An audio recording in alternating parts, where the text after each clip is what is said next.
लगता है कि अगले 5-7 साल में ही वो महाप्रलय आ जाए जिससे हम बचना चाह रहे थे। घर घर में लोग एक दूसरे को मार रहे होंगे। दुनिया की आबादी के 0.01% लोग जिम्मेदार हैं इस पूरे ग्रह को तबाह करने के लिए, और ये बात कभी सामने लाई नहीं जा रही है, बल्कि गुनहगार बना दिया जा रहा है आम आदमी को। उसको बोला जा रहा है कि देखो तुम ना रिसाइकलिंग किया करो, तुम एक बल्ब कम जलाया करो, तुम कार की जगह ना तुम एक काम करो, तुम बस में जाया करो, तुम इलेक्ट्रिक व्हीकल चलाओ। क्यों? क्योंकि जो इलेक्ट्रिक व्हीकल बना रहे हैं वो खुद सबसे बड़े एमिटर है, जिसको आज आप सहारा रेगिस्तान बोलते हो। जानते हो एक समय वो क्या था? वो एक फलता फूलता घना आबाद जंगल था। ये है क्लाइमेट की औकात। नमस्ते सर। आज मैं गर्मी को लेकर थोड़ा सोच रहा था कि गर्मी इतनी ज़्यादा थी कि हमें सत्र का समय भी 4:30 से 5:30 करना पड़ा। इसके अलावा जब मैंने इसके विषय में और थोड़ा पढ़ा तो मैंने देखा कि बात सिर्फ आज की नहीं है। जनवरी से लेकर अभी तक जितने महीने बीते हैं इस साल में, वो सब रिकॉर्ड तोड़ गर्मी के रहे हैं। कि आज तक के जितने भी हमारे रिकॉर्ड्स थे कि हाईएस्ट टेम्परेचर के, वो जनवरी में टूटा, फिर जनवरी का रिकॉर्ड फरवरी में टूटा, और फिर ऐसे करते करते इस साल मई ने भी आज तक के जितने पुराने रिकॉर्ड थे वो सब तोड़ दिए हैं।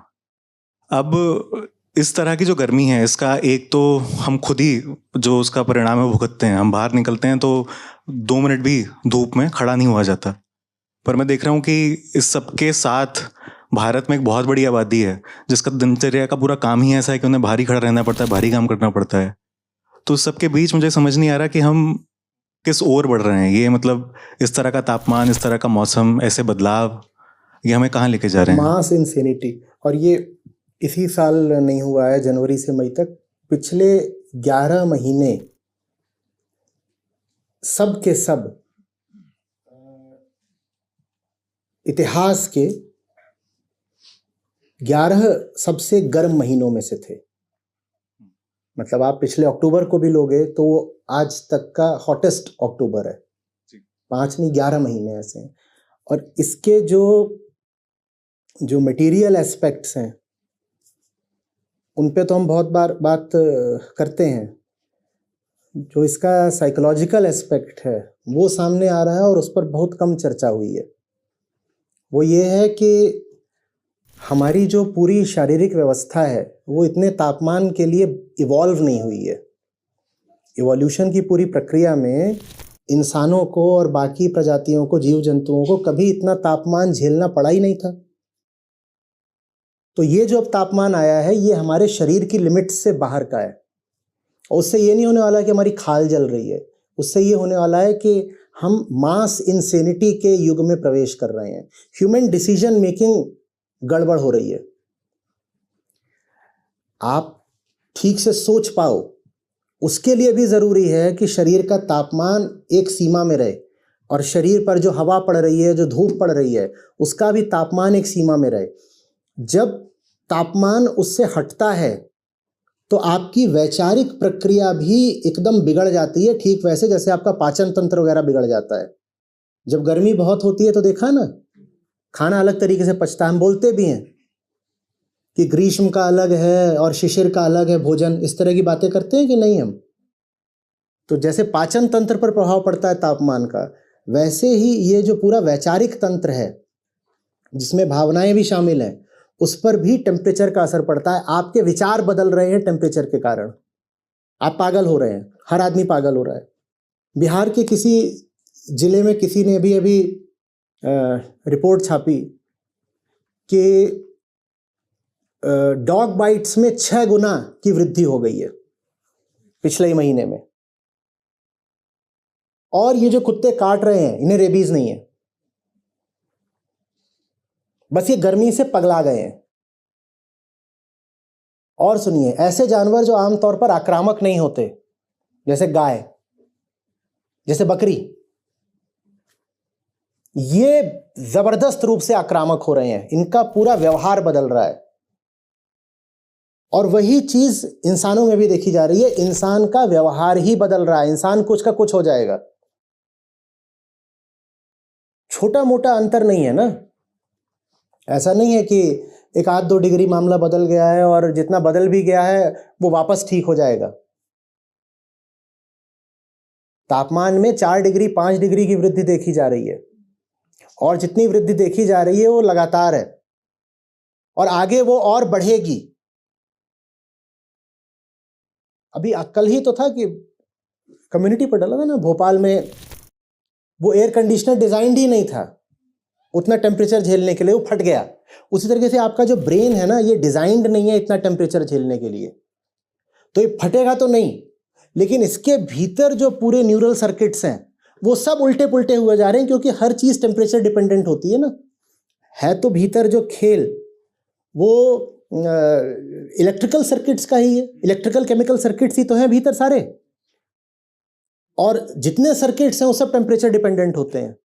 आपने देखा है, आपको बुखार चढ़ जाता है, आप अलग तरीके से सोचने लगते हो, देखा? उसी तरीके से पूरी मानवता, ये जो बुखार है ये एक दो आदमियों को नहीं है, पूरी मानवता को है। पूरी मानवता के सोचने का ढर्रा बदल जाएगा और लगभग वही होगा जो आप महाभारत में पढ़ते हो कि श्री कृष्ण की द्वारका में क्या हो गया, अंतर्युद्ध, वहां सब एक दूसरे को ही मार गए। आज की खबर है कि दुनिया भर में सिविल वॉर्स, गृह युद्धों का खतरा जबरदस्त रूप से बढ़ गया है,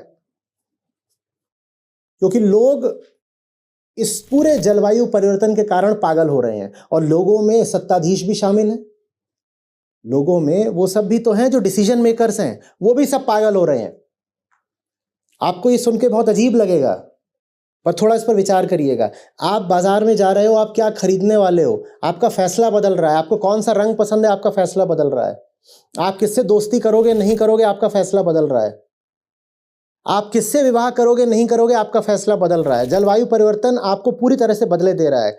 हम मास एक्सटिंक्शन से पहले मास इंसेनिटी के दौर से गुजरने वाले हैं।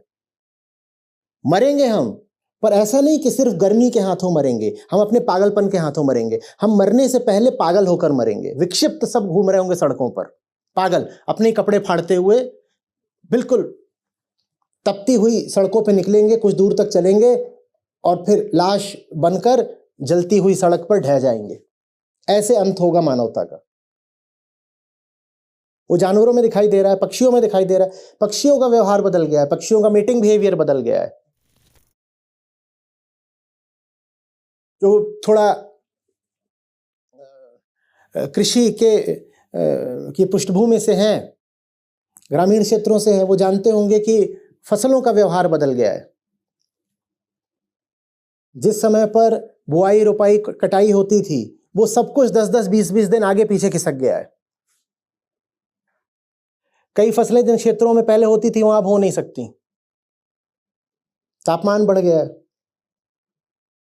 जो लोग सेब उगाते हैं हिमाचल में, कश्मीर में, आप उनसे बात करिए, वो बताएंगे कि सेब की पैदावार का पूरा व्यवहार बदल चुका है।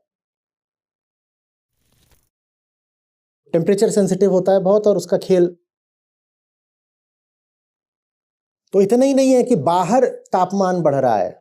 बाहर जो तापमान बढ़ रहा है वो हमें भीतर से विक्षिप्त कर रहा है। हम पागल हो रहे हैं, हम भी पागल हो रहे हैं, चिड़िया पागल हो रही है, गाय पागल हो रही है, कुत्ते पागल हो रहे हैं। मास इंसेनिटी। हमें सजा ये मिल रही है कि अपनी विलुप्ति से पहले हम अपनी विक्षिप्तता देखेंगे। घर घर में लोग एक दूसरे को मार रहे होंगे।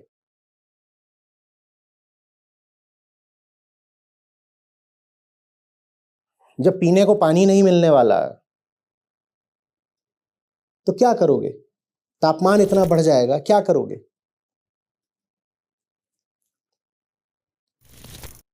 और ये सब कुछ ना एक जगह पर जाएगा, एक टिपिंग पॉइंट पर, और वहां से भरभरा के गिरेगा।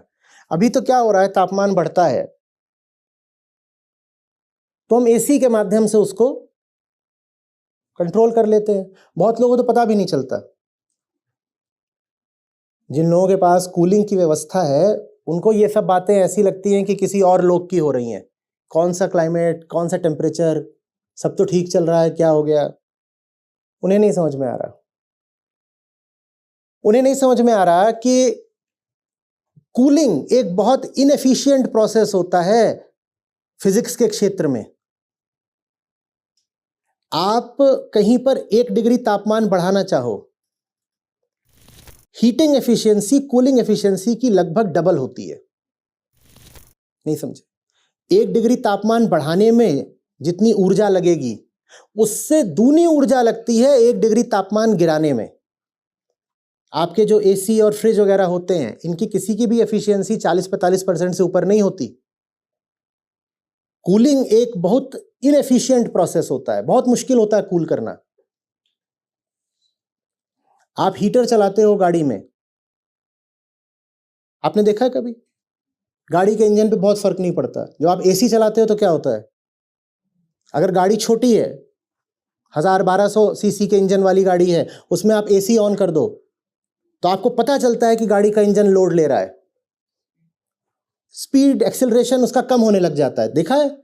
ये काम हीटर चलाने पे कभी नहीं होगा, क्योंकि हीटिंग एक ज्यादा एफिशिएंट प्रोसेस होता है। आप जब कूलिंग करना चाहोगे तो आपको ज्यादा इलेक्ट्रिसिटी लगेगी। ज्यादा इलेक्ट्रिसिटी और ज्यादा कार्बन एमिट करेगी। यह एक जबरदस्त तरीके का नेगेटिव फीडबैक लूप है। टेम्परेचर जितना बढ़ेगा आपकी कूलिंग नीड उतनी बढ़ेगी। कूलिंग इनएफिशिएंट प्रोसेस होता है, वो बहुत इलेक्ट्रिसिटी खाएगा। जब इलेक्ट्रिसिटी खाएगा तो इलेक्ट्रिसिटी जनरेशन और ज्यादा कार्बन एमिट करेगा, और ज्यादा कार्बन एमिट करेगा तो और टेम्परेचर बढ़ेगा। हम उस नेगेटिव फीडबैक लूप में आ चुके हैं, और ये सब कुछ हमने सोचा था कि जितने दशकों में होगा उससे कहीं ज्यादा तेजी से हो रहा है। हो सकता है कि अगले 5-7 साल में ही वो महाप्रलय आ जाए जिससे हम बचना चाह रहे थे।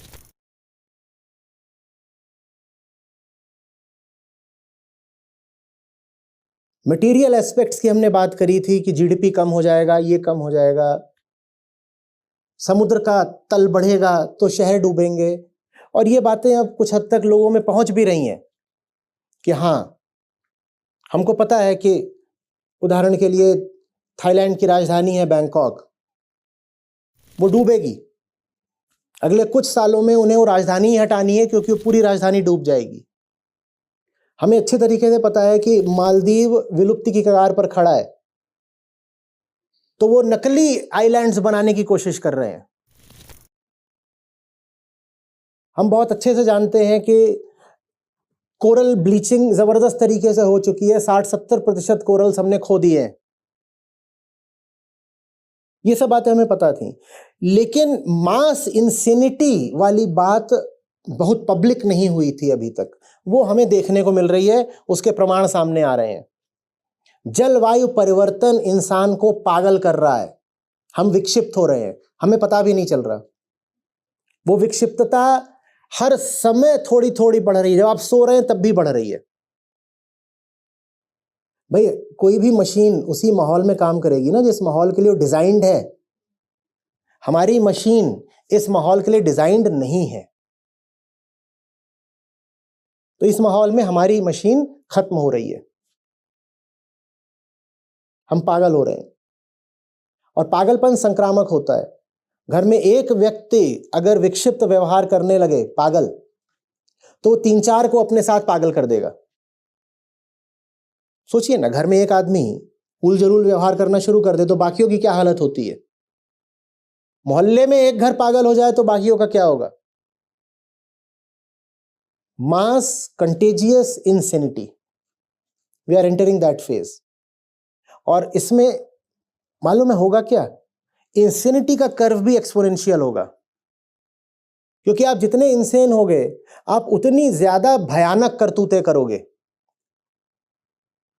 और उससे इंसेनिटी और बढ़ेगी। जो आदमी बिल्कुल नाश की कगार पर खड़ा होता है वो फिर कुछ भी करता है, कुछ इसलिए कि वो अपने आप को किसी तरह बचाना चाहता है, और कुछ इसलिए क्योंकि वो पागल हो चुका है, तो वो कुछ भी करेगा। वो बिल्कुल नहीं सोचेगा कि मैं जो कर रहा हूं इसका कल क्या अंजाम होगा। वो कहेगा आज मैं किसी तरह से अपने आप को बचा लूं, इतना ही पर्याप्त है। कल तो वैसे भी आना ही नहीं है, आज किसी तरह टल जाए।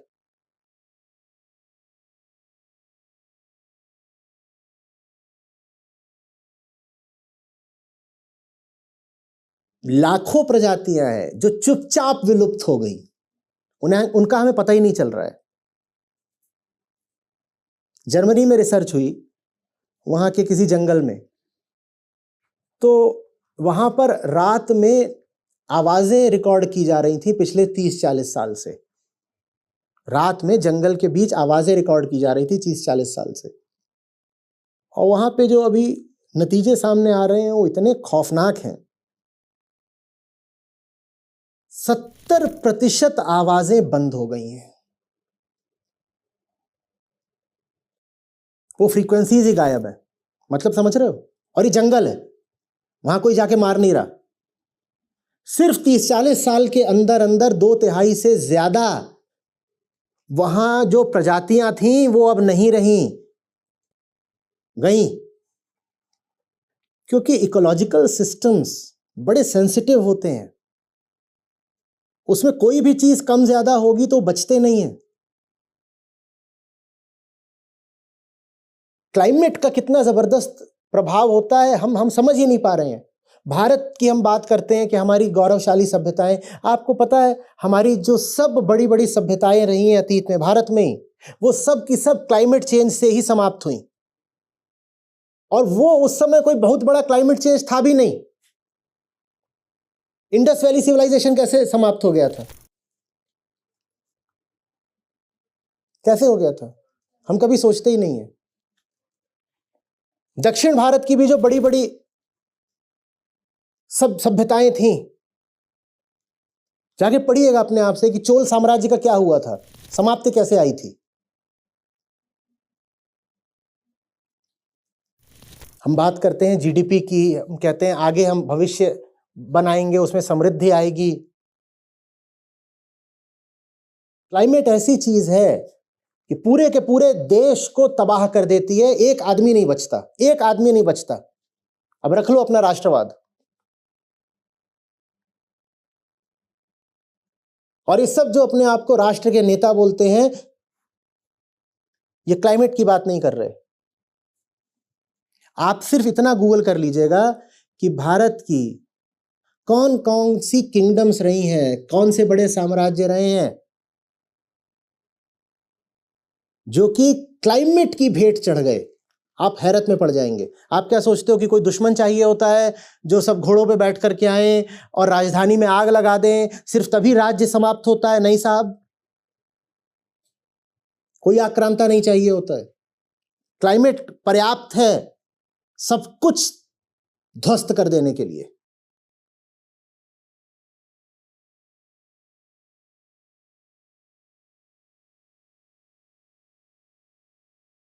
जिसको आज आप सहारा रेगिस्तान बोलते हो, जानते हो एक समय वो क्या था? वो एक फलता फूलता घना आबाद जंगल था। ये है क्लाइमेट की औकात। आज हम उसको सहारा रेगिस्तान बोलते हैं। और भारत तो बहुत ही नाजुक स्थिति पर खड़ा है, क्योंकि हमारे यहाँ सारी खेती टेम्परेचर पर आश्रित है। नहीं समझे? सारी खेती किससे होती है? मॉनसून से होती है। मॉनसून क्या है? मॉनसून क्या है? जब समुद्र के ऊपर हवा का दबाव बढ़ जाता है और थल के ऊपर, जमीन के ऊपर कम रहता है, तो हवा समुद्र से जमीन की ओर भागती है। सीधी सी बात है। कोई भी द्रव्य ज्यादा दबाव के क्षेत्र से कम दबाव की ओर जाता है। ये जो प्रेशर डिफरेंशियल है, ये बनता कैसे है? ये टेम्परेचर से बनता है। टेम्परेचर से बनता है ना? ये जानते हैं कि नहीं जानते? आप ये भी जानते हो कि लैंड और वाटर का थर्मल कोएफिशिएंट बिल्कुल अलग होता है। ये भी जानते हो। जब टेम्परेचर बढ़ेगा तेजी से, तो ज्यादा तेजी से किसका बढ़ेगा? लैंड का या वाटर का? लैंड का। वाटर की स्पेसिफिक हीट तो हम जानते हैं कि लिक्विड्स में बहुत हाई होती है। और मॉनसून आना ही तब है जब एक खास प्रेशर डिफरेंस हो, एक खास। और वो खास प्रेशर डिफरेंस सिर्फ तभी बनेगा जब एक खास टेम्परेचर डिफरेंस मेंटेन्ड हो। और वो खास टेम्परेचर डिफरेंस मेंटेन नहीं होगा अगर टेम्परेचर बढ़ गया है, क्योंकि टेम्परेचर सी का बाद में बढ़ता है, लैंड का बहुत तेजी से बढ़ता है।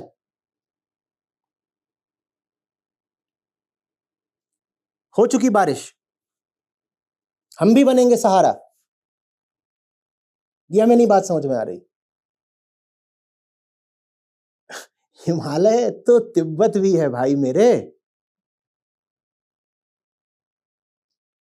बर्फ का रेगिस्तान बोलते हैं उसको। तिनका नहीं उगता वहां, बारिश नहीं है तो हिमालय से कुछ नहीं होगा। मॉनसून नहीं है तो ये कहने से नहीं होगा कि भाई हमारी मिट्टी बड़ी उर्वर है और हमारे पास हिमालय है। न मिट्टी उर्वर रह जानी है, न हिमालय से कुछ हो जाना है। तिब्बत क्या है, क्यों है? क्योंकि मॉनसून इधर से आते हैं, दक्षिण की ओर से, और तिब्बत का मुंह किधर को है? उत्तर की ओर, चीन की ओर। मॉनसून वहां पहुंचते ही नहीं।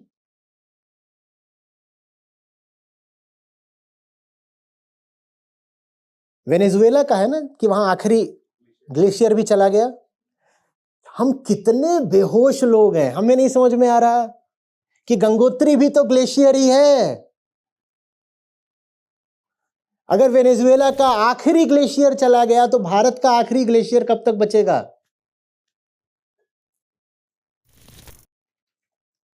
गंगा कहां से बहेंगी और यमुना कैसे, बोलो? आप अभी आज गूगल करिएगा कि दक्षिण की जो बड़ी बड़ी नदियां हैं उसमें से कितनी आज बह रही हैं। छोटी नदियों की नहीं बात कर रहा, दक्षिण की जो 15 सबसे बड़ी नदियां हैं, मई के महीने में कितनी बह रही हैं जरा देख लीजिए। आधी भी नहीं, सब सूखी पड़ी हैं। बहाव कम नहीं हो गया है, बहाव शून्य हो गया है, क्योंकि उनके पास कोई ग्लेशियर नहीं है। तो वो किस पर आश्रित रहती हैं? बारिश पर। बारिश होनी नहीं, ग्लेशियर पिघल जाना है। कर लेना ऋषिकेश में राफ्टिंग, दूर की बात नहीं है, मुस्कुराओ मत। ये मैं सन्निकट भविष्य की बात कर रहा हूं।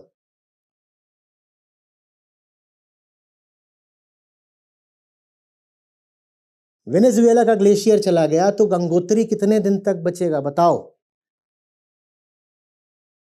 और पहले बाढ़ आएगी फिर सूखा, क्योंकि वो बर्फ पहले पिघलेगी। जब पिघलती है तो पहले भयानक बाढ़ आएगी कई सालों तक, कई सालों तक, और फिर अचानक जब सब बह जाएगा तो सूखा। ठीक वैसे फ्रिज की डिफ्रॉस्टिंग करिए कभी। जो फ्रीजर होता है उसमें देखा है कितनी बर्फ, उसको ग्लेशियर मानो। फिर जब आप उसकी डिफ्रॉस्टिंग का बटन दबा देते हो तो पहले क्या होता है? पहले पानी पानी फैल जाता है, ध्यान ना दो तो कमरे में फैल जाता है पानी। किचन में रखा है तो वहां पानी पानी फैल जाएगा, और फिर सब सूखा। ये भारत के साथ भी होने जा रहा है।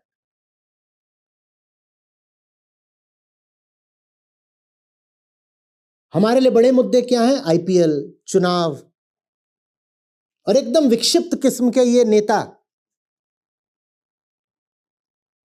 जिन्हें क्लाइमेट चेंज या तो खुद पता नहीं है या उनके खोपड़े में नहीं घुस रहा कि राष्ट्र के सामने अभी सबसे बड़ी आपदा यही है।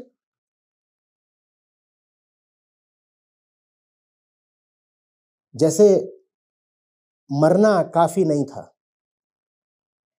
तो अब ताजी खबर यह है कि हम पागल होकर मरेंगे।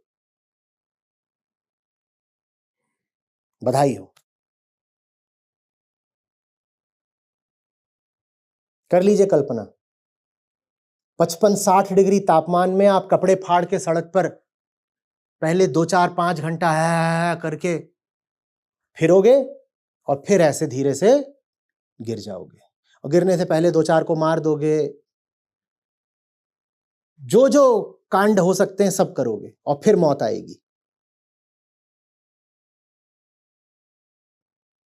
और ये मौत सबसे पहले किनको आनी है? वो जो मेगा रिच नहीं है। जैसे पिरामिड होता है ना, तो जो एक्सटिंक्शन है ह्यूमन स्पीशीज का वो नीचे से शुरू होगा। नीचे माने जो सबसे गरीब है, वहां से उठते उठते उठते बचेगा कोई नहीं। जो मेगा रिच हैं वो भी जाएंगे, पर वो सबसे अंत में जाएंगे। वो सबका कर्मकांड करके जाएंगे। पहले सब गरीब गायब होना शुरू होंगे, फिर टॉप ऑफ द पिरामिड, फिर जो रिसोर्सफुल हैं वो भी उड़ेंगे।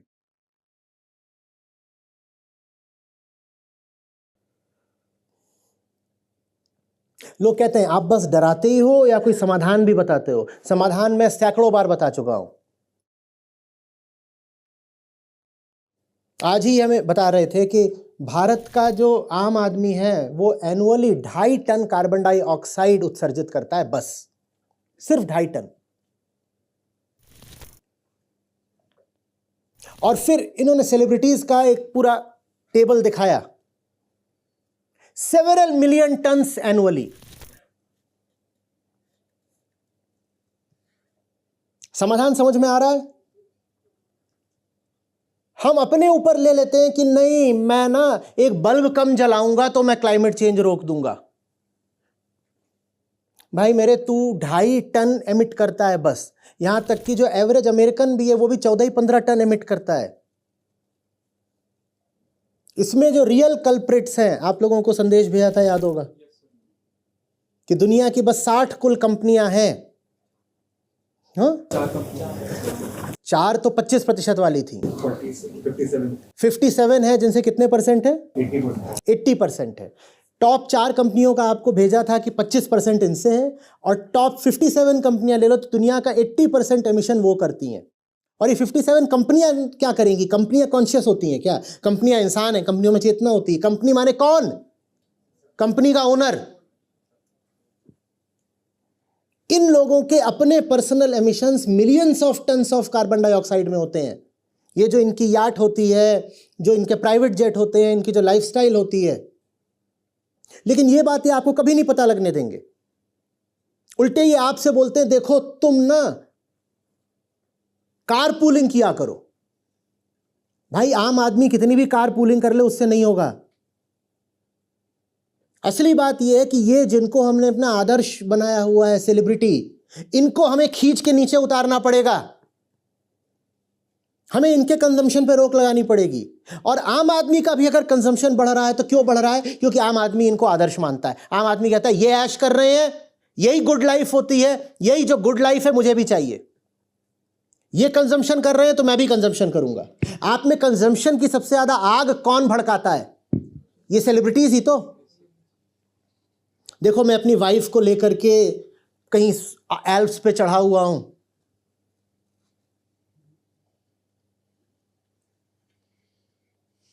एक भी सेलिब्रिटी बता दो जो सेलिब्रिटी है पर वो कंजम्पशन की मूर्ति नहीं है, कंजम्पशन का एम्बेसडर नहीं है, बताओ। और जितना ज्यादा कंजम्पशन दिखाते हैं उतना ज्यादा आप उनके चरणों में लौट जाते हो। यही तो कर रहे हो, इसी को वो गुड लाइफ बोलते हैं। और यही आप करो, इसके लिए दुनिया भर के मोटिवेटर आपको बोलते हैं भाई तू भी सक्सेस हो जाएगा। सक्सेस माने और क्या होता है कि तुम भी इन सेलिब्रिटीज के कम से कम नौकर जैसे हो जाओगे तो तुम सक्सेस कहलाओगे। सक्सेसफुल नहीं, सक्सेस। भाई तू सक्सेस हो गया।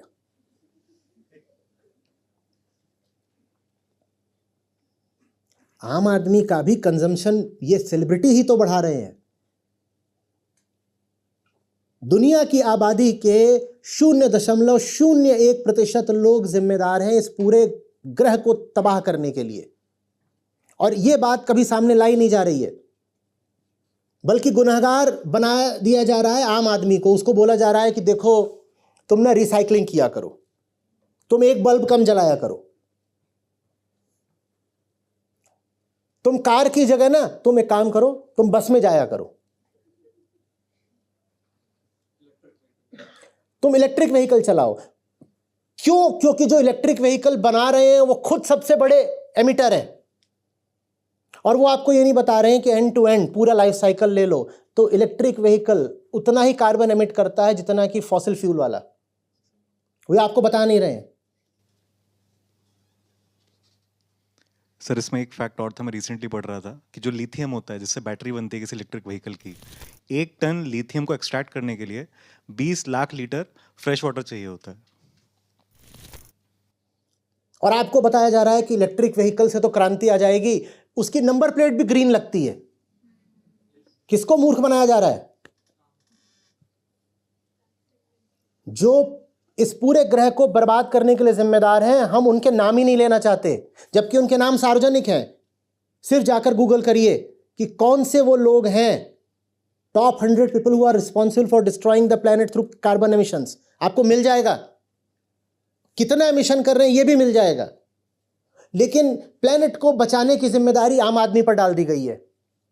एक सज्जन है, वो कह रहे हैं साहब आप ना कपड़े प्रेस मत किया करिए, इससे प्लैनेट बच जाएगा। मूर्खता, हिम्मत नहीं है क्या असली गुनहगारों का नाम लेने की?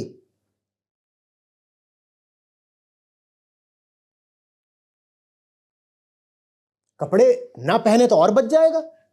आम आदमी को बोल दो तू नंगा फिर, क्योंकि देखो भाई, कार्बन तो गारमेंट प्रोडक्शन में भी एमिट होता है। जो जो चीजें आप कम करोगे उससे सबसे लाभ होगा, पर कितना? Penny wise pound foolish.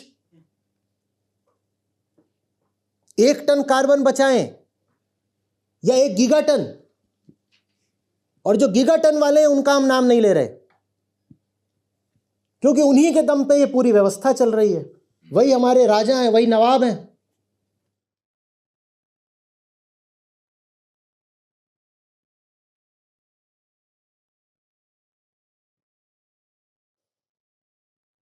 अभी भी ये जो बातचीत हो रही है, जब ये वीडियो में पब्लिश होगी तो नीचे बहुत सारे होनहार आकर के लिखेंगे, जब आप ये बोल रहे थे तो हॉल में एसी चल रहा था कि नहीं? हाँ, ये करते हैं, बोलते हैं आप क्लाइमेट चेंज की इतनी बात कर रहे हो, पर अभी आप बोल रहे थे तो एसी चल रहा था कि नहीं? इन मूर्खों को किसी ने पढ़ा दिया है कि आम आदमी जो एसी चला लेता है उसकी वजह से कार्बन क्राइसिस है पूरी।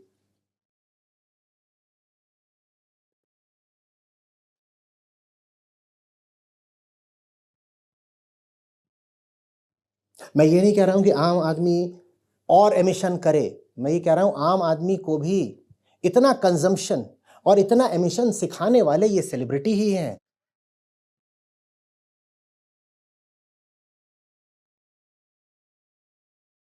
हम गलत आदर्शों के साथ फंसे हुए हैं।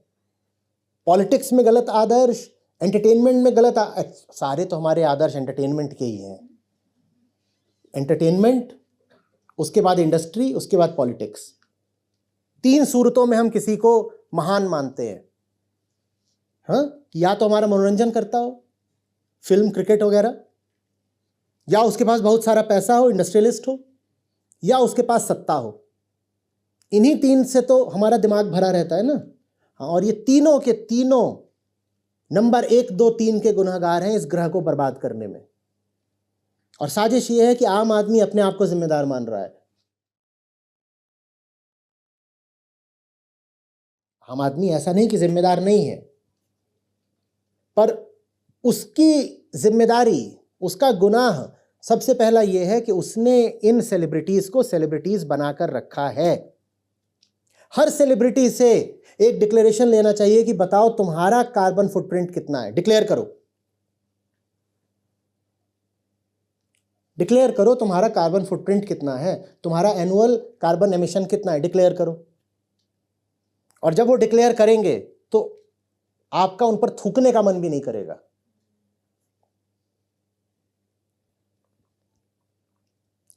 हर सेलिब्रिटी आपको बस ये बता रहा है कि unlimited consumption is the purpose of life. Happiness comes from consumption. मेरे भाई, कंजम्पशन के लिए वो चीज चाहिए ना जिसको कंज्यूम करो। तुम मुझे कोई एक चीज बता दो कंजम्पशन की जिसमें अर्थ न लगती हो। अर्थ माने नेचुरल रिसोर्स। ये बन जाएगा बिना अर्थ के, बन जाएगा, पर मुझे तो कंजम्पशन करना है इसका। मैं सोचता हूं टेक्नोलॉजी से बना, ये टेक्नोलॉजी से नहीं, पृथ्वी से बना है। बिना पृथ्वी का ही बना के दिखा दो। आप जिसको अपना हाईटेक गैजेट मानते हो, अपना कंप्यूटर, वो बिना पृथ्वी के बना के दिखा दो। अभी बात करते हो रहे थे लिथियम की, बिना लिथियम के अपनी इलेक्ट्रिक व्हीकल बना के दिखा दो। आपके जो मोबाइल फोन्स भी होते हैं उसमें भी रेयर अर्थ्स लगती हैं, उनके बिना वो बना के दिखा दो। आपको कंजम्पशन करना है, उतना कंजम्पशन पृथ्वी कैसे अफोर्ड करे, कहां से दे? उतने मिनरल्स कहां से आएंगे? उतने मिनरल्स सिर्फ तब आ सकते हैं जब आप पृथ्वी को बिल्कुल नोच खसोट लें, बलात्कार कर दें उसका। और तो और जो सबसे साधारण रिसोर्स है वही पकड़ लो ना, खाना, भोजन। इतने लोगों के लिए भोजन कहाँ से लाएं बताओ। और लोगों के लिए आ भी सकता है अगर लोग मांस ना खाएं।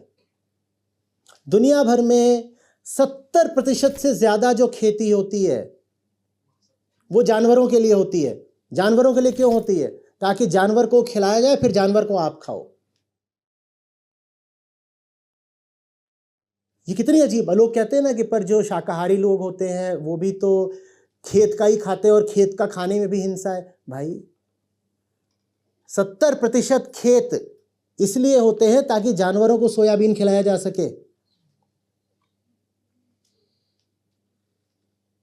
और फिर उन जानवरों को ही मांसाहारी लोग खाते हैं। और मांसाहार को आगे बढ़ाने में सबसे आगे कौन है? सेलिब्रिटीज। एक सेलिब्रिटी अभी इंस्टाग्राम पे एक रील डाल दे, देख भाई मॉर्निंग में मैं फिश फ्राई लेता हूं और फिर ये लेता हूं वो लेता हूं। उस एक रील से लाखों संस्कारी सब संस्कार भूल करके कहेंगे देखो मेरे आदर्श क्रिकेटर ने बोला है फिश फ्राई खाने का, या मेरे आदर्श गुरुजी ने बोला है कि मुर्गा नहीं मछली खाया करो।